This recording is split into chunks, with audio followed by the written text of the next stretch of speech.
Hello everyone, welcome to chapter 175 on my RLDR Custom Creations YouTube channel. It is the weekly edition and I'm standing by my grandkids clubhouse again. So you gotta know this video is going to be something to do with this. So to find out what I'm working on, all you need to do is stay tuned.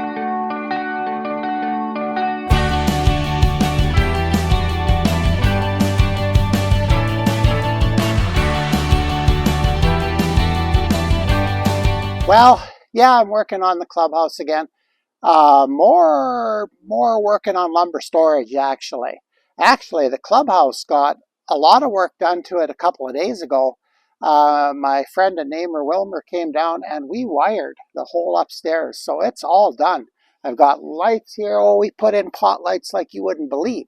But I'll maybe show you a little bit of that in a future video. But yeah, there's a lot of electrical that went in here. It seems to be a problem with every building I do. I always have tons of plugins. So anyway, that's another video possibly. So, but what am I up to today?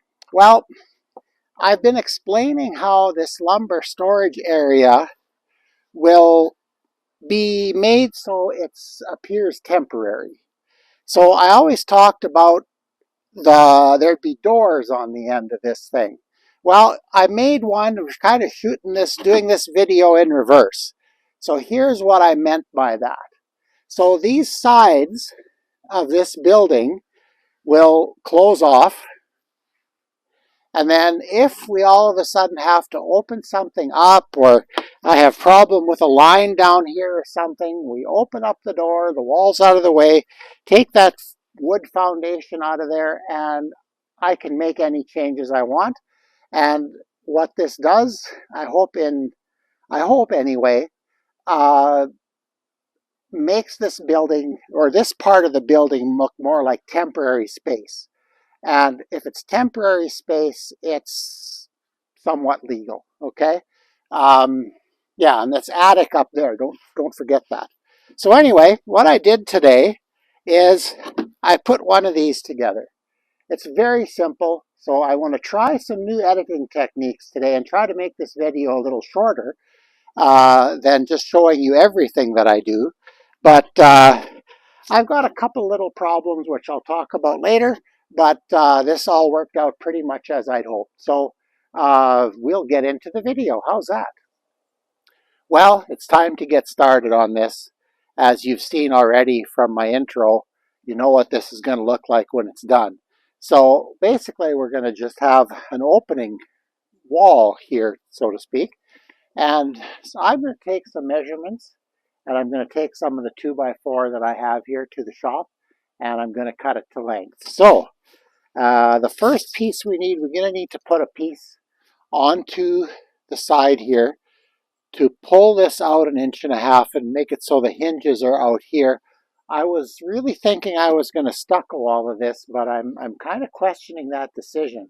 I might just go with a vertical steel siding on the front and on these doors here. So I'm going to add 1.5 inches.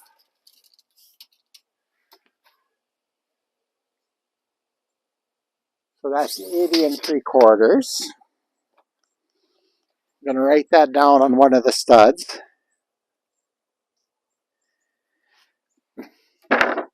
And then the door itself, because I'm going to overlap everything, it isn't that fussy that I get the door, the 2x4 part of the door, the framing, perfect. So I would say that if I would allow, okay, there's going to be soffit on there yet.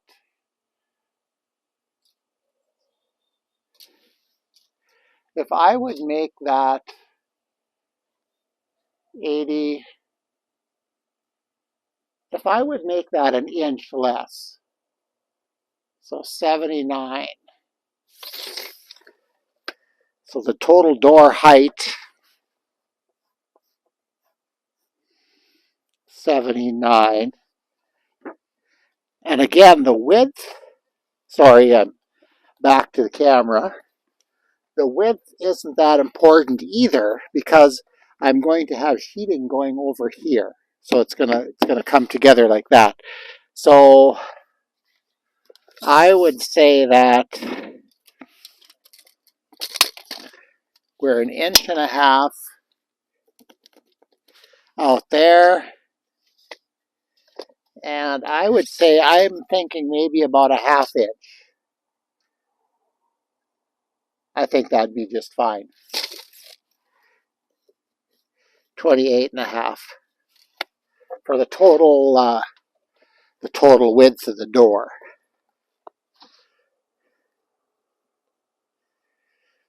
Okay, well, now that I've got my measurements made, we're going to head into the shop and I'll take some 2x4 with me and we're going to start making some cuts. Once I get going, I'm hoping that this won't take very long, but I've kind of had a problem getting things done lately, so hang in there with me. Well, we're at the saw, and I made one little change already. My first cut here is going to be at 79 7/8 rather than 80 3/4. This is the stud that's going against the existing building, and the reason is I'm going to make it so that my soffit can go underneath there, so leaving a little gap for soffit. And let's see how we are here. Okay, and that's 1. Well, I went out and double checked, and I don't even have my original measurements here, but it doesn't matter. I know what the new ones are, so I left that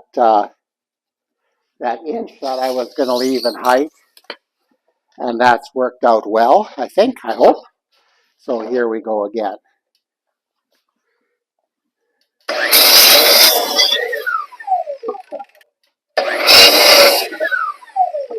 Okay, now those are the uprights of the wall/door.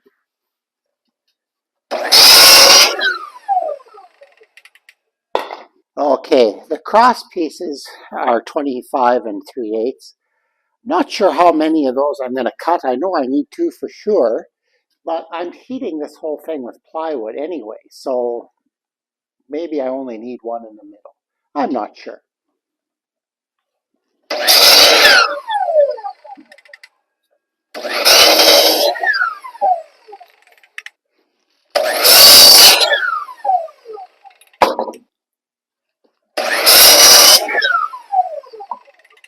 And there we go. I think I've got the 2x4 cut for this wall. Pretty simple. Okay, let's get at it. Well, I really need to look into a new microphone system.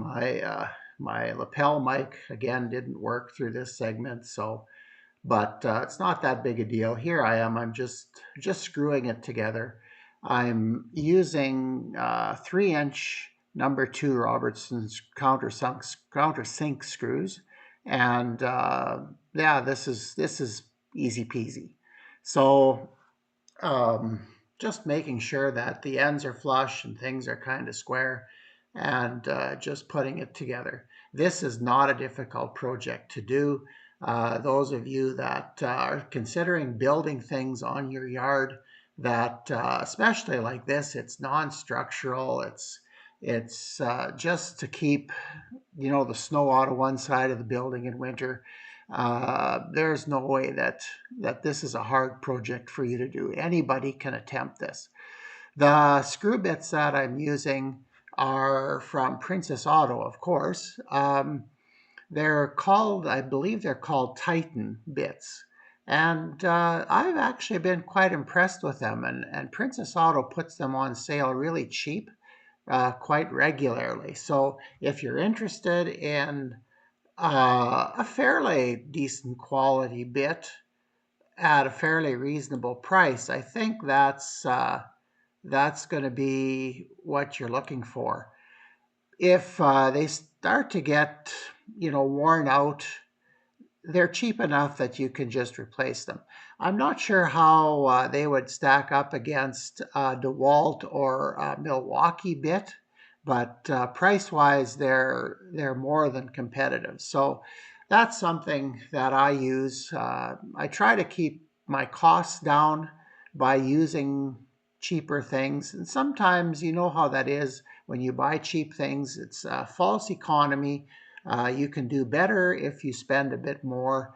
But for the most part, until it's proven to me that my cheap alternative isn't good, I tend to stick with them. So, and as far as the Bosch tools that I'm using here, yeah, I decided to go with 3 cross pieces, but yeah, that worked out fine. The Bosch stuff that I have kind of have by accident.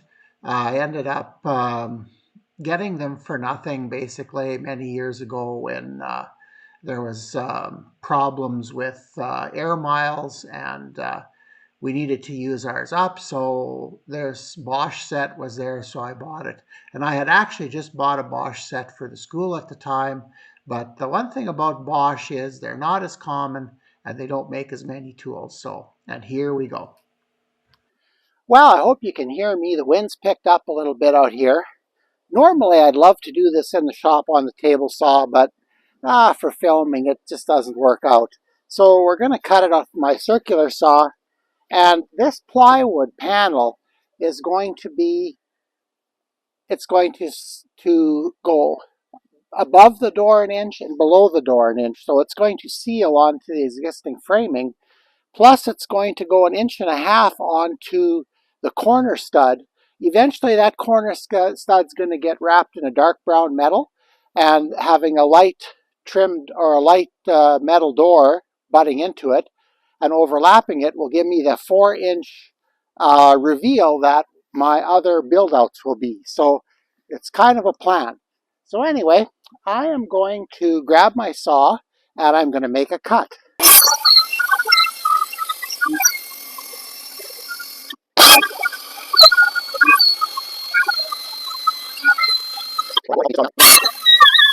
Go again. I'm just going to cut freehand.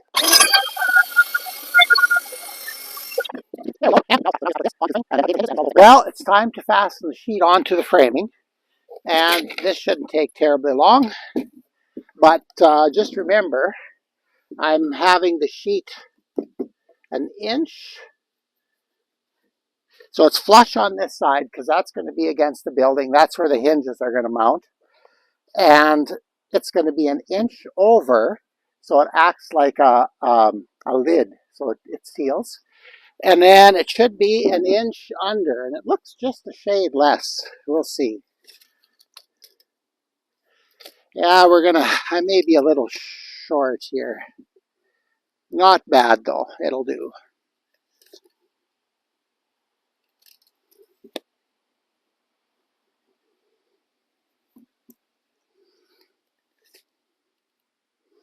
I'm going to tack it there. I think that looks good.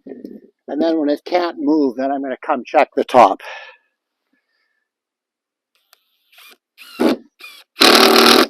There we go.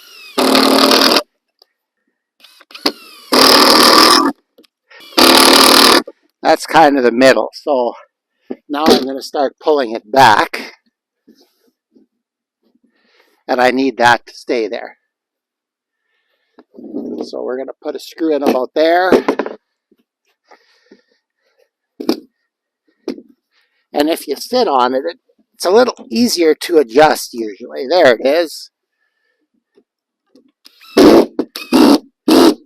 Oh, come on. Feel it.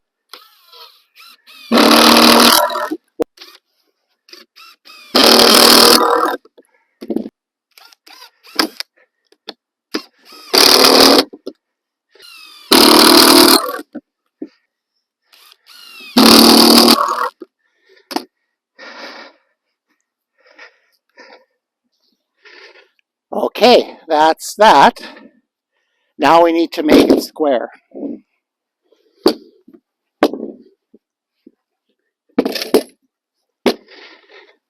So I've got 1 inch on the bottom here, and I need 1 inch over here. Ooh, not bad.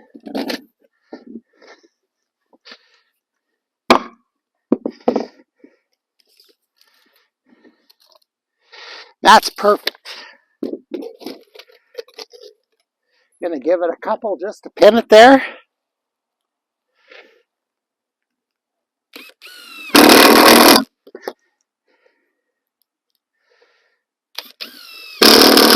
There we go. Okay, the rest is pretty straightforward. I'm just going to put screws on in here.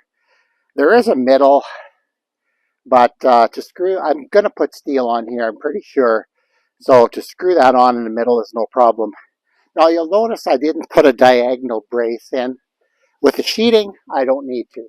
And that tin is so light, this door is going to be just fine the way it is. So anyway, with that in mind, I'm going to screw this all down and bring you back when we put the hinges on. I'll be back. Well, I've got my trusty plunge router out here. It's time to cut the gain into, this is the piece that's going against the building. And I'll cut these out first. I'm putting three 3.5-inch hinges on. So the jig that I made for installing the doors on my that bifold that I converted to a double door for my house, that same jig is going to work. And these were the cheapest hinges I could find, and I think they're going to work. So away we go. We'll just give you a little better view here. Okay, which way? Yep, that's right.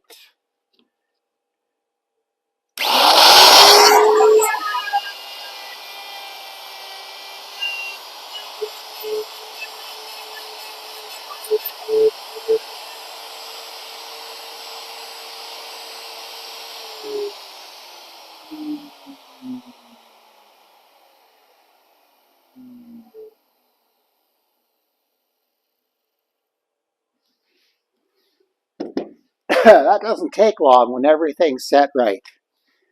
Let's see how the hinge fits.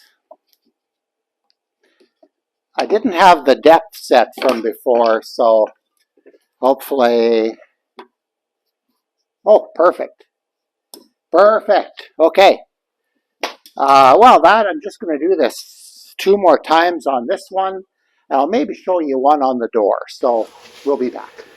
Okay, well, we're getting ready to do the middle hinge on the door. I got everything. My setup is a wee bit precarious, but I think we'll be okay. So here we go.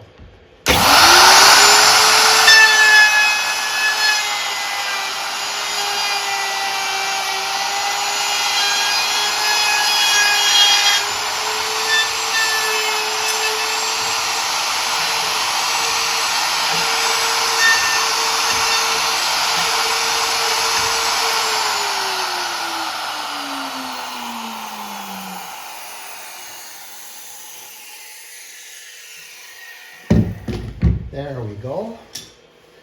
Okay, so let's take the jig off and we'll get it ready for the last one. See, and then this goes on like this, and you'll notice the pin is a good 1/2 inch from that edge, and that's going to give me the clearance I need for when I put siding on, like vertical steel on here. I think that's going to be enough. So anyway, that takes care of that.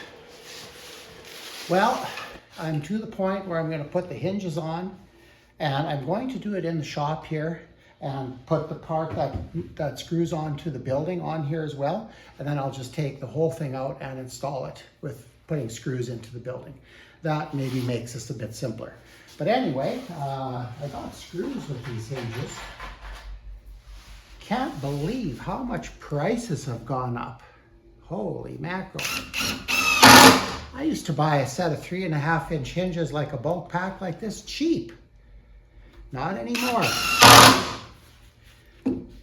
They are now pricey. There we go, that's one.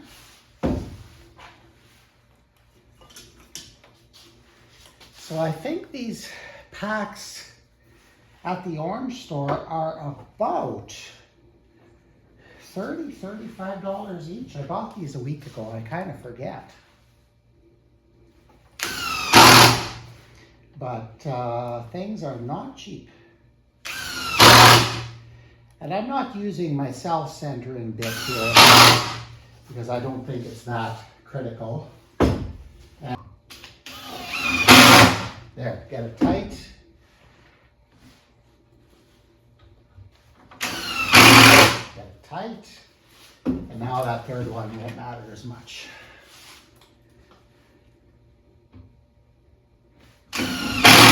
There we go. That's in. Now I really wish I had a proper way to hold this. Well, the sound problems continue, but here I am just putting the 2x4 that's going to attach to the building to anchor the door. I'm just finished putting the screws in there. I really need to build a door jack system so that I can work more effectively with doors, because apparently I'm not done with them yet. But for this project, I'll probably struggle through with what I have. That's often a compromise that when you're doing a variety of different jobs in your home, that you often don't have exactly the equipment that you need to do it properly. So as long as you're improvising, that's fine, but try to make sure you're doing it safely. I think that's all I'd add to that. But here we go, we're on to the next section. Well, I mostly have it installed.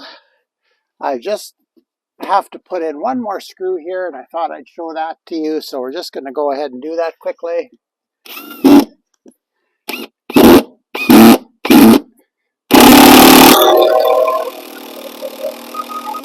There we go. Well, that does it. Just going to set my drill down, and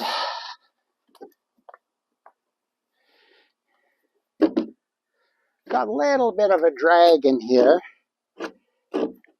It's I think I'm just going to maybe take and do that, and I may do nothing because this might never open.